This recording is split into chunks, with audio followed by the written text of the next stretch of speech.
호소문. 안녕하십니까. 저희는 이재명 성남시장 후보의 가족들입니다. 저는 5남 2녀인 7남매 중 둘째인 이재영입니다. 너무 마음 아프고 불편한 일이라 글을 어떻게 써야 할지 모르겠습니다. 그래서 저희 가족들의 이야기를 제가 대신해서 쓰면서 저희들의 간절한 마음을 모아 호소드리려고 합니다. 저희들 또래의 어린 시절 누구나 그랬겠지만 참 가난하고 힘들었습니다. 어머니 혼자 7남매나 되는 대식구를 산전을 일구고 막걸리 장사까지 해가며 키워주셨고 아버지는 일찍 여였습니다.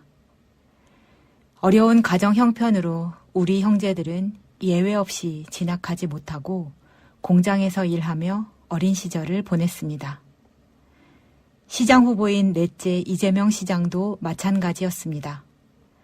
또래 아이들보다 체격이 작아 언제나 집안의 걱정거리였는데 별 도리가 없었습니다. 넷째는 공장에 다니면서도 공부 욕심이 많아 공장 일이 끝난 후 독서실에서 밤새워 공부하고 9식구가 쪽잠을 자는 단칸방 구석에서 혼자 5촉짜리 백열등을 켜고 공부를 하더니 제 힘으로 장학금을 받으며 대학을 갔습니다. 아는 분들은 다 아시겠지만 그때 프레스 사고로 산업재해를 당해 지금도 왼쪽 팔이 휘어 있습니다. 가족들은 넷째를 볼 때 언제나 얼굴보다 그 왼팔이 먼저 눈에 들어옵니다. 넷째가 장학생으로 대학에 합격했을 때는 모처럼 가족들이 둘러앉아 또 얼마나 웃고 떠들었던지 지금도 눈에 선합니다.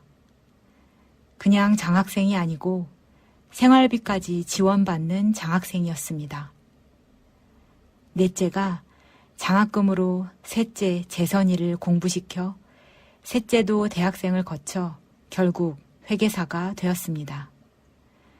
그랬던 가족들이었습니다.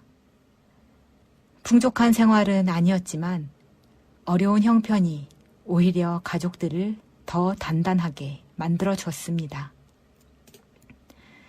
우리 형제들은 지금도 별로 욕심이 없습니다. 청소부와 간병인 일을 하고 공장을 다니고 건설 공사장 막일을 하고 있지만 만족하며 넷째 동생이 시장 일을 깨끗하게 할 수 있도록 어떤 욕심도 부리지 않고 열심히 살고 있습니다. 그런데 결혼을 하면서부터 갑자기 셋째가 사람이 바뀌었습니다. 주기적으로 이상한 행동을 하였고 심지어 자신을 예수나 부처보다 위대하다며 아무에게나 욕을 하고 폭력을 행사하는 등 조울증과 정신질환 증세를 보여 정신과 약물 치료도 받았습니다.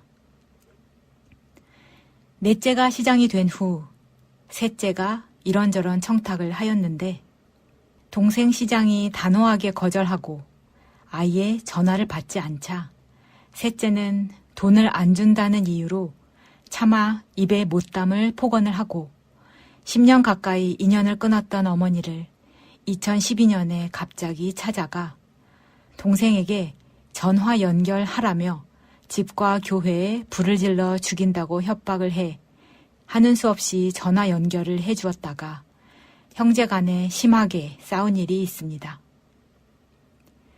셋째는 국정원 직원을 만나고 또 국정원에 갔다 왔다며 넷째가 간첩이라 곧 국정원에 구속될 거라는 등 이상한 말을 하며 종북 간첩시장 퇴진을 주장하기도 했습니다. 그러다 셋째 부부는 결국 어머니께 자식으로서 결코 해서는 안 될 폐륜을 저질렀습니다. 차마 입에 담기 어려운 험한 말로 살해 협박을 하고 그 처는 이에 동조하여 살해 협박을 한 셋째의 폭언을 철학적 표현이라고 두둔하며 어머니와 가족들을 능멸했습니다. 겁이 난 어머니께 법원에 신청하여 100m 접근 금지 명령을 받았고 경찰에도 신변 보호를 요청했습니다. 어느 주일날 셋째는 어머니가 계신 교회에 불을 지른다고 위협하여 경찰 보호를 받으며 집으로 들어왔는데 경찰이 잠시 집을 비운 사이 셋째 부부가 어머니 집에 쳐들어가 살림을 부수고 어머니를 폭행해 다치게 하는 폐륜을 저질렀습니다. 어머니는 가족 문제지만 너무나 두려워 경찰에 신고하였습니다. 그러나 나중에 셋째가 구속된다고 하여 선처를 호소해 벌금 500만 원으로 무마되었습니다. 7남매 키우시느라 당신의 청춘 다 보내시고 안 해본 일 없으신 어머니입니다. 그 고생 때문에 이제 다리가 불편해 제대로 걷지도 못하는 가여운 어머니입니다. 셋째 부부의 폐륜적 협박과 폭행 때문에 가족들 간 심한 말다툼이 벌어졌습니다. 어릴 때부터 유독 어머니가 안쓰러워하고 귀여워했던 넷째이고 또 어머니를 끔찍이 여기는 넷째였습니다.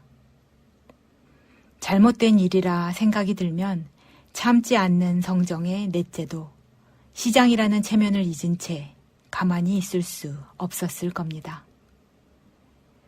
셋째 부부의 폐륜 행위 때문에 셋째 부부와 형제들 간 심한 말다툼이 여러 차례 있었고 셋째 부부가 말다툼을 녹음해 일부만 편집, 왜곡해서 새누리당 측 인사들과 함께 공개해서 넷째를 몹쓸 사람으로 만들고 있습니다. 집안일이라 해명할 수도 변명할 수도 없는 넷째. 아무리 시장이라지만 얼마나 억울하고 가슴 아프겠습니까? 결혼 후 이상하게 변한 셋째 때문에 어머니와 형제 자매들이 의사소견서를 받아 연명으로 성남시 보건소에 진단을 신청한 일이 있습니다. 강제 입원이 아니라 진단을 해서 정신과 치료가 필요하다는 것을 셋째 며느리에게 알려 치료를 받게 하려고 했습니다. 치료하지 않으면 상태가 점점 나빠져 나중에는 자살 등 심각한 상태가 올 수 있다는 정신과 전문의 의견 때문이었습니다. 그런데 셋째는 진단을 받지 않으려고 시장인 넷째가 강제 입원시켜 나를 죽이려 한다고 난리를 쳐 시장인 동생의 입장이 난처해지자 넷째가 고민 끝에 못하게 해서 진단을 하지 못했습니다. 이것이 밝히기 힘들었던 저희 아픈 가족사의 전부입니다. 변호사로도 잘 나가던 넷째가 성남시장 선거에 나선다고 했을 때 마음속으로 많이 걱정했습니다. 정치라는 것이 얼마나 잔인하고 무서운지 귀동냥으로나마 들어왔기 때문입니다. 그러나 힘들게 당선이 되었고 그 후 여러 어려움이 있었지만 꿋꿋하게 일해 나가는 모습을 보며 동생이지만 존경스럽기도 했습니다.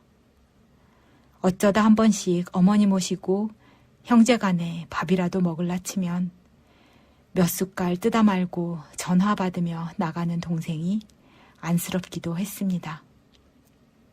그렇게 열심히 일한 동생인데 가족이나 주변을 챙기지 않고 너무 일만 해서 오히려 섭섭하기까지 한 동생인데 어떻게 재명이에게 이런 일이 생기는지 답답할 뿐입니다. 국정원에 출입하여 동생을 간첩으로 몰고 새누리당 공천받아 성남시의회 의장이 되겠다며 새누리당 의원들과 어울려 종북시장 퇴진운동에 폐륜 행위까지 하는 셋째 부부도 문제지만 마음의 병을 악용하여 가족 불화를 만들고 정치적으로 악용하는 그들의 철면피함이 두렵기까지 합니다. 정치가 무엇이라고 이렇게 한 가족을 갈기갈기 찢어놓습니까? 가만히 놔둬도 그 기억 때문에 팔순 노모는 가끔씩 먼 하늘을 보며 눈물 흘리십니다. 주무시다가 갑자기 놀라서 벌떡 일어나기도 합니다. 그만큼 우리 가족에게는 힘들고 가슴 아픈 일입니다. 그동안 조용히 있으려고 했습니다. 가족 간의 불화가 사람들 입에 오르내리는 것 자체가 두려워 죄인처럼 숨죽이고 있었습니다. 앞에 나서서 재명이가 처한 어려움에 도움이 되고 싶기도 했지만 그것도 오해를 받을까봐 참고 참았습니다. 그러나 오늘 남편과 함께 시어머니에게 있을 수 없는 폐륜 행위를 저지른 셋째의 척까지 불러내 또다시 그 일을 들먹이고 있습니다. 정말 너무하는 거 아닌가요?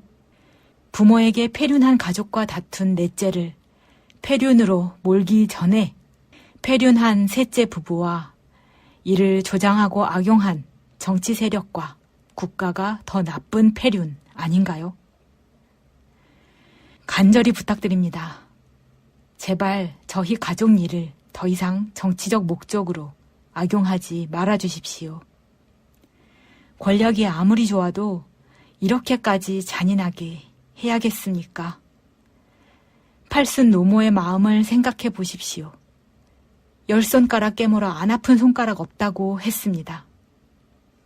지금 어머니는 그 손가락이 다 문드러지는 아픔을 겪고 있고 우리 형제 자매들도 마찬가지입니다. 제발 더 이상 저희 가족 문제를 정치에 악용하지 말아주시기를 간절히 바랍니다. 2014년 6월 2일 이재명 성남시장의 어머니 구호명, 장자 이재국, 장녀 이재순, 차남 이재영, 차녀 이재옥, 오남 이재문.